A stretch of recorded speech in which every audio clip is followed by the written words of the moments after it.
wallet niyo. Naku, akin nga to. Salamat. Walang ano man, ma'am. Pero pwede po ba magtanong? Naghahanap po ba kayo ng kasambahay? Meron na akong katulong eh. Pero, sige, dahil mabait ka, magsimula ka na bukas. Maraming salamat, ma'am!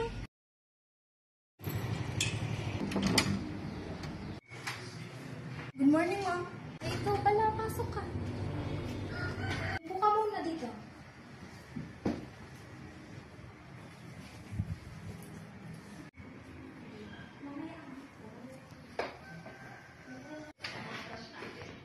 Di ba, ang crush natin, dapat pag-usapan natin yung crush natin. Magpapatik na rin ng kape. Yan yung kape po namin. Sige po.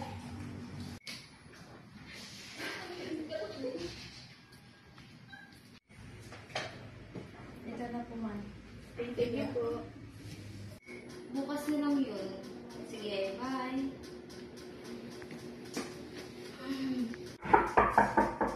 Pasok! Dito may tatanong ako. Ano yun?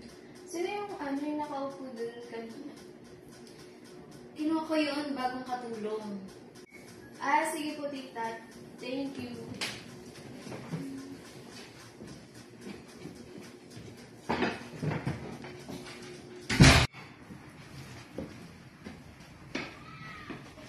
Hoy, Besh. Ano yung besh? May sabihin ako. Ano yun? Di ba, kinausap ko si mami mo. Tungkol dun sa, yung bagong nakaupong babae doon yan. Tapos sabi niya, bagong katulong niyo daw yun. What? Bakit mo kayo yung bagong katulong? Bakit? Wala ka bang napapansin sa kanya? Naku, Marian ka na naman. Tigil-tigilan mo ko sa kalokohan mo yan, ha? Manang Angge, pakilinis po yung kwarto. Yes, ma'am.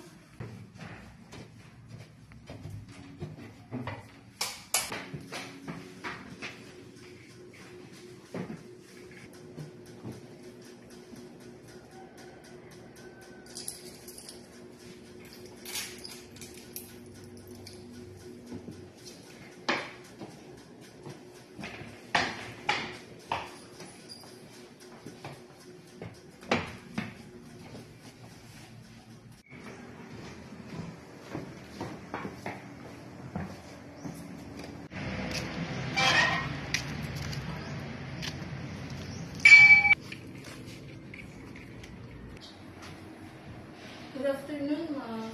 Good afternoon. Kumain na ba kayo? Yes, ma'am. Nasaan si Manang Angge? Hindi ko alam, ma'am. Okay.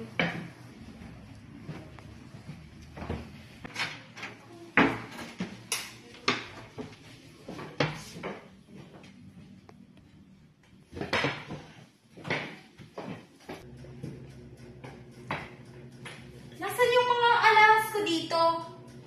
Marie! Bakit nawawala yung mga alahas ko doon? Hindi po namin alam, ma'am, pero si Manang Angge po yung huling pumasok. Asan siya? Hindi po namin alam, ma'am. Guys, di ba yun yung bagong ng katulong? Kaya nga, saan pupunta yun? Ang dami niyo dito, wala man lang kayong nagawa. Ano nangyayari dito? Nawawala yung mga alahas ko. Tita, nakita namin si Manang Anggi, nagmamadali siyang umalis. Banji, tumawag ka ng mga pulis ngayon ha. Sige po, ma'am.